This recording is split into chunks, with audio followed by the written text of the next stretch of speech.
November 1963, New Jersey. A bank inspector opens a hatch on a 60-foot steel tank. He lowers a dipstick. It comes up golden, 90% full. Millions in loans approved. What he doesn't know, 6 feet below, that oil is dirty seawater. He just got fooled by a trick a child could pull off. But here's the thing, he's not alone. Bank of America is in. American Express is in. 16 Wall Street firms have staked everything on what's inside these tanks. $180 million is about to vanish. And the man behind it all? A high school dropout who learned to forge paperwork in a Bronx butcher shop. He doesn't have hackers. He doesn't have insider connections. He has a garden hose, some seawater, and one simple fact. Oil floats. That's it. That's the whole trick. When the tanks finally get opened, brokers will weep at their desks. 20,000 customers will lose everything. The New York Stock Exchange will halt trading. And American Express, the most trusted name in finance, will be fighting for survival. All because nobody thought to check what was underneath. How did a butcher break Wall Street? And what was hiding underneath that golden oil? The Bronx, 1930s. Anthony Tino De Angelis, son of poor Italian immigrants, drops out of school at 16 to work his family's meat counter. He weighs cuts of beef, wraps orders in brown paper, watches customers haggle over prices. But he's learning something else entirely, something the customers never suspect. Paperwork controls everything. A stamped invoice matters more than what's actually sitting in the box. The signature on the form is worth more than the meat. By 1948, Tino spots his opening. The National School Lunch Program needs suppliers, desperately, immediately. The federal government will pay premium prices for meat to feed American children in schools across the country. Tino takes over a failing company called Adolph Goebel in North Bergen, New Jersey, wins a contract worth $32 million, and starts shipping. Then he does something nobody expects. He delivers 2 million pounds of uninspected pork and chicken, labels it USDA-approved prime beef, and pockets the difference. He even builds a mechanized assembly line to butcher hogs faster, not for efficiency, but for volume. Rotten meat worth pennies sells for dollars. The government checks arrive fat and fast. But there is a downside. The Goebel scheme collapses within months. Federal inspectors catch the substandard meat. The company declares bankruptcy. Tino is banned from government contracts. But here's what matters. He walks away with cash in his pocket and the system seared into his brain. If you control the paperwork, you control reality itself. By 1955, he's thinking on an industrial scale. He leases a rusting tank farm on the waterfront in Bayonne, New Jersey. 139 steel tanks connected by miles of pipe and catwalks, sprawling across the Jersey marshes like a mechanical city. He names his new company Allied Crude Vegetable Oil. Government-subsidized soybeans flow in, and cooking oil flows out. Under the Food for Peace program, Tino ships American shortening to hungry nations in Europe and collects export subsidies along the way. Every dollar gets reinvested. New pipelines, modern centrifuges, and state-of-the-art storage. By 1962, Allied controls 3/4 of America's vegetable oil exports, 361 million pounds shipped annually. Tino De Angelis, the butcher's boy from the Bronx, has become the undisputed king of soy. But he hasn't started the real swindle yet. Everything so far has been preparation. He needs cash, mountains of it, not to run his legitimate business, to corner an entire commodity market. His plan is elegant and ruthless. Use his oil inventory as collateral for massive loans, buy futures contracts with the borrowed money, drive up soybean prices through sheer buying pressure, then cash out at the peak before anyone realizes the collateral was never real. Simple arithmetic and infinite leverage. The question isn't whether Tino can execute the scheme. The question is, who will be foolish enough to lend him the money? And what happens when the most trusted name in American finance decides to stake its reputation on a butcher's word? 1963. American Express represents absolute trust. Travelers' checks honored worldwide, credit cards accepted everywhere, and through its field warehousing division, commodity storage certificates that banks accept like government bonds. When Amex stamps a warehouse receipt certifying that a tank holds 1 million pounds of soybean oil, nobody questions it. Tino De Angelis makes Allied Crude their biggest client, and the biggest fraud in commodity history begins. Here's how the scheme works in practice. Allied's 139 tanks sit in rows across the Bayonne waterfront, numbered sequentially. Most of them contain almost nothing, perhaps 5 or 6 feet of vegetable oil floating on top of thousands of gallons of dirty seawater pumped straight from the harbor. Oil is lighter than water, so physics guarantees it rises to the surface. When an American Express inspector arrives to verify inventory, he climbs the steel ladder, opens the hatch, and lowers his weighted tape measure. The tip hits liquid. He pulls it up, sees golden oil coating the metal, records the tank as 90% full. He never feels the salt water lurking 6 feet below. He never thinks to ask what happens when the dipstick goes deeper. But that's not even the clever part. When auditors schedule their inspections in advance, Tino's crew springs into choreographed action. Hidden valves connect the tanks through a maze of underground pipes. Workers pump the same few thousand gallons of real oil from tank to tank, always staying one step ahead of the inspector's clipboard. Tank 17 scheduled for verification. Pump oil in from tank 23. Inspector moves to tank 23. Pump it right back to 17. The same oil gets counted 5 times, 10 times, and even 100 times. An American Express clerk named Josephine Salto later testifies under oath that she typed warehouse receipts for oil she never personally witnessed. She signed her name to millions of dollars in fictional inventory, stacked the forms neatly, and moved on to the next batch. The paperwork was pristine. The reality underneath was seawater and rust. By late 1963, Allied's warehouse receipts claim 1.8 billion pounds of soybean oil stored in Bayonne. That figure represents 1/3 of all vegetable oil in the United States. The tanks couldn't physically hold that volume if they were solid steel. Government commodity analysts notice the impossible numbers.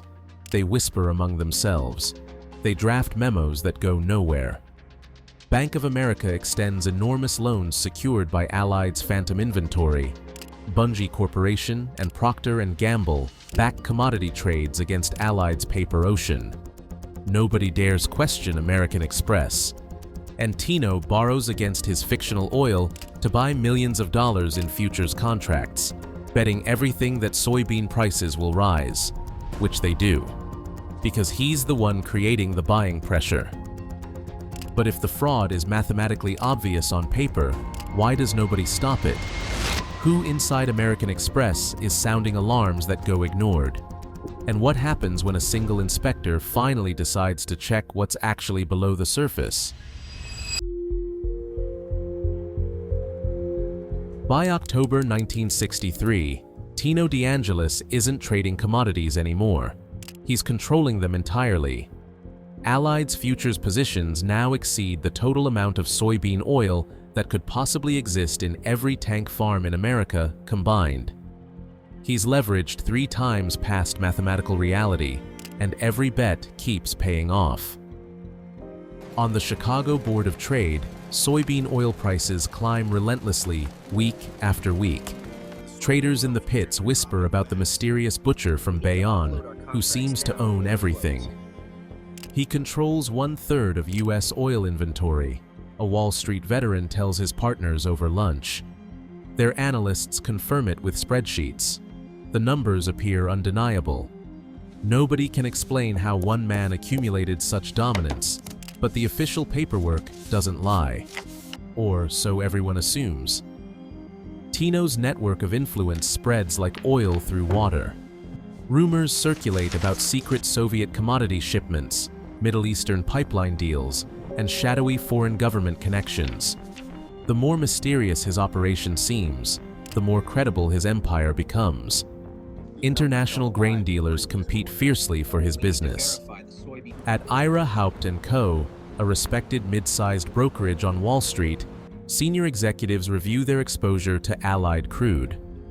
The firm handles investment accounts for 20,700 individual customers across America. Every single account carries positions backed by Tino's warehouse receipts. If the oil is real, they're all going to be wealthy. If the oil is fictional, they lose everything they own, plus money they don't have. On October 21st, a low-level American Express technician works late at the Bayonne facility, running routine maintenance checks. He notices something peculiar about Tank 13. The weight measurements recorded by floor sensors don't match the volume claims on the warehouse receipts. The numbers are wrong by orders of magnitude. He types a memo flagging a security tip and sends it to his supervisor's inbox. But the memo vanishes and nobody responds. 3 days later, Tino De Angelis sits in a Newark diner surrounded by investors, raising a glass to toast his own financial genius. None of them have any idea that across town, a different American Express inspector has finally decided to do something that should have happened years earlier.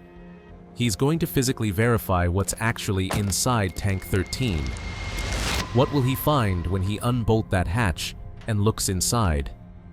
And why does it matter that all of this is unfolding exactly 72 hours before the most shocking political assassination in American history? November 19th, 1963. Two American Express field inspectors step out of a yellow cab at the Bayonne tank farm. The air smells like rust and harbor salt. They carry clipboards, flashlights, and explicit orders from headquarters to physically verify the contents of Tank 13. Tino's overnight crew isn't ready. There's no advance warning, no time to pump oil between tanks, no time to stage the theater that's fooled everyone for years. The inspectors climb the exterior steel ladder, unbolt the access hatch, and lower their weighted measuring tape into the darkness. And it hits water. The inspector pulls the tape up slowly, hand over hand. The bottom 6 inches drip brown. Salt water. He drops it again, letting the weight sink deeper this time. More salt water. He reaches the tank's bottom. There is no oil at all. The entire vessel contains nothing but harbor water and rust. "We have a problem," he says flatly into his radio. Within 2 hours, American Express headquarters is calling federal commodity regulators. The collateral backing tens of millions of dollars in active loans has evaporated into fiction. By noon, Allied Crude Vegetable Oil Company files for emergency bankruptcy protection. The house of cards doesn't collapse gracefully, it detonates like a bomb. On the Chicago Board of Trade, soybean oil futures crater within minutes. Margin calls explode across every trading desk on Wall Street. Ira Haupt & Co's, the brokerage that built its entire book of business on Allied's warehouse paper, discovers it owes vastly more money than the firm possesses. All 20,700 customer accounts are suddenly underwater. Williston and Bean, Tino's other major broker, merges desperately with a competitor hours later in a scramble to survive. 16 financial firms will eventually collapse entirely.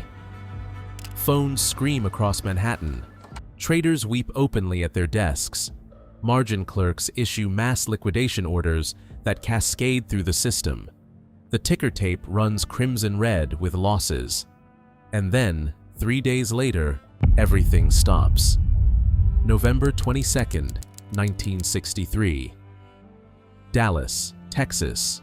President John Fitzgerald Kennedy is shot while riding in a motorcade. The New York Stock Exchange halts trading 83 minutes ahead of schedule. The entire nation forgets about soybean oil, but the financial damage is already complete. The Dow Jones Industrial Average has plunged 5% in what shell-shocked traders are calling Black Friday, caused not by an assassination, but by a butcher's seawater scheme that finally got exposed. Federal regulators descend on Bayonne and pry open all 139 tanks one by one. They find sludge, salt, rust, and empty air. The warehouse receipts claimed billions of pounds of premium vegetable oil. The tanks held barely enough actual product to fill a backyard swimming pool. American Express alone absorbed $60 million in direct losses. Total documented damage across Wall Street reaches $180 million in 1963 dollars, equivalent to $1.8 billion today. Tino De Angelis is arrested at a Newark diner that same evening, a smear of mustard still visible on his chin. But here's what nobody expected to happen next. The man who just destroyed 16 financial institutions and robbed the American banking system blind is about to receive a prison sentence that defies all logic. And the prestigious company he nearly bankrupted into oblivion? They'll somehow transform this catastrophic disaster into the foundation for becoming one of the most powerful financial institutions on Earth. How is that even possible? The cameras flash like strobes as federal agents escort Tino De Angelis from the diner in handcuffs. He's calm, almost amused by the spectacle. This round-faced butcher in a rumpled off-the-rack suit has just orchestrated the largest commodity fraud in American financial history, and he's acting like police caught him double parking. Across the river in a Manhattan high-rise, American Express executives cluster around television screens, showing their company's name attached to unfolding catastrophe. $60 million gone. Their warehousing division destroyed beyond recovery. Their century-old reputation for trustworthiness burning in public view. But here's the twist that nobody on Wall Street saw coming. American Express doesn't hide from the disaster. Their CEO, Howard Clark, steps before cameras and announces that the company will honor every single warehouse receipt, including the fraudulent ones created by Tino's scheme. They will pay out $60 million from their own reserves to make defrauded victims financially whole. Wall Street analysts expect this decision to trigger corporate bankruptcy within months. Instead, it accomplishes the exact opposite. Customers and partners witness a company willing to stand behind its promises even when standing costs everything. Trust in American Express doesn't just survive, it multiplies. Within 5 years, their stock price has tripled. The scandal that should have destroyed them becomes proof of their integrity. A young investor operating out of Omaha, Nebraska, notices this phenomenon. His name is Warren Buffett. He begins purchasing American Express shares during the depths of the scandal, eventually accumulating 5% of the company in what becomes his largest single investment to that date. That stake will ultimately be worth billions of dollars. And Tino De Angelis? He pleads guilty to 4 counts of federal fraud and receives a 7-year prison sentence. He serves less than 4 years before walking free on parole. By 1972, he's scheming again, this time running a Ponzi operation involving corrupt meat inspectors. He gets caught again. He dies in 1993, still owing millions to creditors he never paid. Tino De Angelis didn't need a supercomputer or a team of elite hackers to pull off his crime. He needed a garden hose, some harbor seawater, and the certain knowledge that busy professionals don't verify what they already believe to be true. The banks employed auditors, deployed algorithms, and hired armies of Ivy League analysts. Not one of them ever thought to actually lift the dipstick past the surface. What other lies are floating at the surface right now? waiting for someone to finally check what's hiding underneath. If you want to see how another crazy heist, make sure to check the Crazy's central bank heist.